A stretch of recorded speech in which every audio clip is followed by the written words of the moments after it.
welcome to my podcast. I begin every podcast with a bowl so that we can connect, find our center, and receive the insight from the podcast.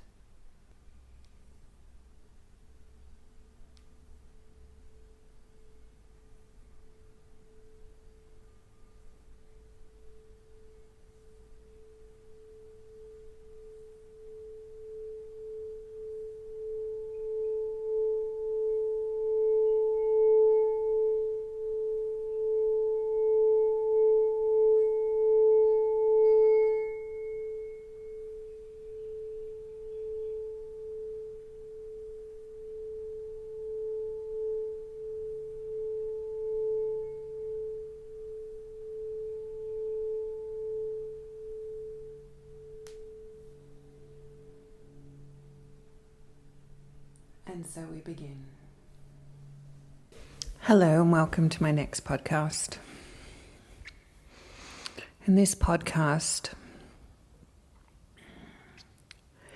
I'm going to take you back into a little bit of a personal journey inside me, into my acceptance of myself, I suppose you could call it. I still very much am connected to the little girl inside me who, with wonderment and big eyes, kind of entered into the land outside of home. So at home, from what I recall, I had a wonderful life. I had the ability to express and be myself, and I had a safe and comfortable existence with my mum, dad and my brother. And from my adult self now, looking back at those years, I think I must have been 5 or 6, my first memory recall. And I remember being so overwhelmed. I remember wanting to do the right thing. I remember wanting to have lunch when it was time to have lunch and do the right thing by the teacher. And I remember there was so much to see and so much to learn. And there were so many new kids and I was just finding my feet. And none of them were actually my brother, who I felt safe with, or my mum, or my dad, who, it's funny, but I know he was there, but I don't recall a strong connection as much as my brother and my mum. So that may be significant for the time, because I'm 47 years old now, so that would be 42 years ago. I mentioned in some of my last podcasts how I used to get frightened to put my hand up and go to the bathroom, and so I used to wet myself a lot as a little girl. And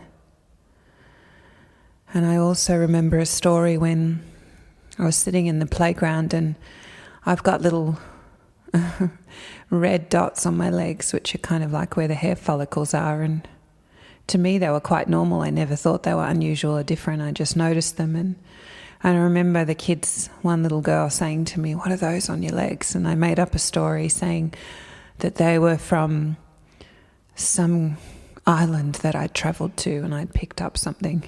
I remember saying the story and I knew it was a fib. And now that I look back at it, I think, oh gosh, I just wanted to be liked so much, or I wanted to be accepted.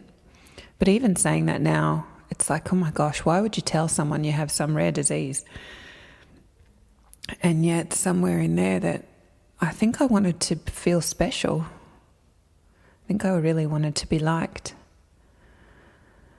And I remember going through school and being liked by teachers, and also having friendship groups and some of my girlfriends that I really enjoyed being around. And then I connect with the times in grade 5 and grade 6 when I felt bullied, and then also when I lost trust, when I told one of my friends a secret about another friend and how she told the whole school, and then I got teased and labelled as that. And even though I remember those stories, they were quite profound in the shaping of me, or the position of me, or how I became who I am. And so high school, I felt quite shy, and I enjoyed math, and I was still establishing who my friendship groups were, and in that how I wanted to carry my hair, and whether I was a sporty person, or or whether I wanted to hang around with the Greeks and Italians, or whether I was into fashion or music. And I kind of just wanted to just be accepted. And so I floated between different groups and tried my best to fit in. And I suppose throughout my life I've been a little bit like that. I've kind of swallowed the story of the Cinderella story and found a relationship and thought, okay, that's my relationship. I'm going to get married now and have children and live happily ever after, which we all know is not the truth and not a reality. And I suppose it wasn't until many years later that through loss of house and money and finances that I really had my awakening and started to investigate what this internal world of myself was. But I think over all of that time, I didn't really understand how to have self-respect, or how to really appreciate who I was, or appreciate myself and my talents and my gifts and my assets. I was forever comparing myself to others, or even watching others and working out very clever ways of them liking me or being my friends. And it's only until recently that I've investigated that further through doing these talks with Gillian and Joanne every Saturday through the BEM collective groups, Body, Emotion, Mind, that I've realised that my lack of boundaries, or my people pleasing that I have done in the past, has just been a dance around the judgment of myself, or the fact that I hadn't really put myself first. And by putting myself first, it meant that I had to not care as much about people's reaction, or not try to protect them from me being myself, and that it didn't matter whether I was super nice or super not nice. People would be triggered by anything anyway if they had a trigger to the surface. And through my understanding of the body, there can be people who are carrying triggers. Anyway, I'm going off track. I suppose part of my confidence coming through with these blogs now is that, or these podcasts, is that I'm not holding back on sharing myself. I'm not holding back on who I am as a person, or what I'm presenting, or what I feel, or what I think. And I'm not trying to be anybody else, and I'm not trying to sell myself. I'm becoming comfortable in my own shoes, or comfortable in my own skin. And that's a really nice place to be. I feel as a human, that's what we're striving, isn't it, really? Is it to be comfortable, or is it to know, or is it to understand oneself?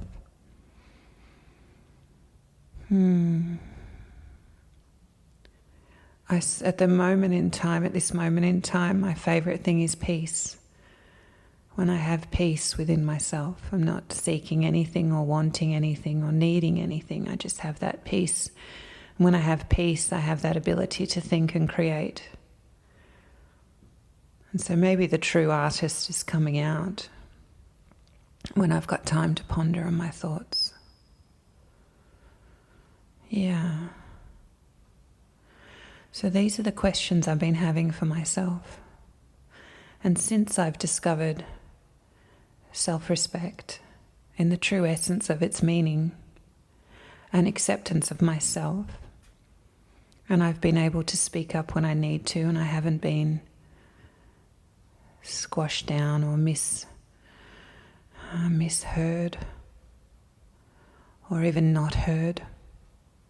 It's changed my relationship with myself and with my loved ones and with those around me. And by doing that, it makes it easier for them to show up as they are as well. Yeah. And I wanted to add that I've started to care about me first. I've started to excuse myself and say, I have to go now. I've started to listen to what my body needs. I've gone to the bathroom when I needed to rather than holding on. I have expressed my needs and desires. I've spoken up in communications. And I feel now that I'm a big enough girl, well, I'm a woman, that I'm okay with that.